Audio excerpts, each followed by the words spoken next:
એક દવાખાનાની અંદર એક દર્દી જાય છે, રિપોર્ટની અંદર નીકળે છે કે તમે 6 મહિનાની અંદર એક્સપાયર થવાના છો, તમારે એવું કેન્સર છે. એટલે એ માણસ ગભરાઈ જાય છે, મારે જીવવાની બહુ ઈચ્છા છે. ડોક્ટર એમ કે જીવીને શું કરીશું? બહુ બધું કરવું છે. બહુ બધું નહીં, લિસ્ટ બનાવો, કદાચ જીવી જાનું, ઓપરેશન સક્સેસ થાય તું કરીશું. એટલે સરસ મજાનું લિસ્ટ બનાવે છે. લિસ્ટમાં પેલું લખે છે, અત્યાર સુધી ઘણા લોકો મારી પાસે આવી મીઠી વાણીનો ઉપયોગ કર્યો, મીઠું વર્તન કર્યું, છતાં પણ હું મારી રીતે મારા મૂડ પ્રમાણે મેં વર્તન કર્યું છે.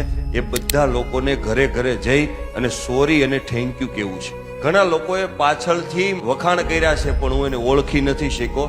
જે મને મોડા ઓળખાણા છે એ બધાને જઈને મારે આભાર વ્યક્ત કરવો છે. સાહેબ, લિસ્ટ આવડું મોટું બનાવ્યું, એ લિસ્ટની અંદર એક પણ વાક્ય એવું નહોતું કે મારે કોઈનું અહિત કરવું છે. શું કામ? એને ખબર છે મોત સામે ઊભું છે, એટલા માટે. આ નિર્મળતા, વર્તન, જિજ્ઞાસા, આ બધી વસ્તુ આવતી શું કામ નથી? કારણ કે વ્યક્તિને એમ છે કે હું 500 વર્ષ જીવવાનો છું. મારો કહેવાનો મતલબ એ છે કે એ માણસને ખબર હતી કે હું કાલ વયો જવાનો છું. તો સાહેબ, આપણને શેનો ફાકો છે? આ પેલો શ્વાસ લીધો, બીજો લઈ શકશું કે નહીં એ આપણી ઓકાત નથી. એટલા માટે મારે કવિતામાં લખવું પડે કે કેટલાય ગયા ને કેટલાય આવીને આમ જ ફરે છે. પેઢીયું બળીને રાખ થઈ ગઈ તોય બધે આમ જ ફરે છે. માલિક નથી તોય માલિકીના પુરાવા લઈને ફરે છે. ઓઢણું ઈશ્વરનું ઓઢીને પોતે જ ઈશ્વર થઈને ફરે છે.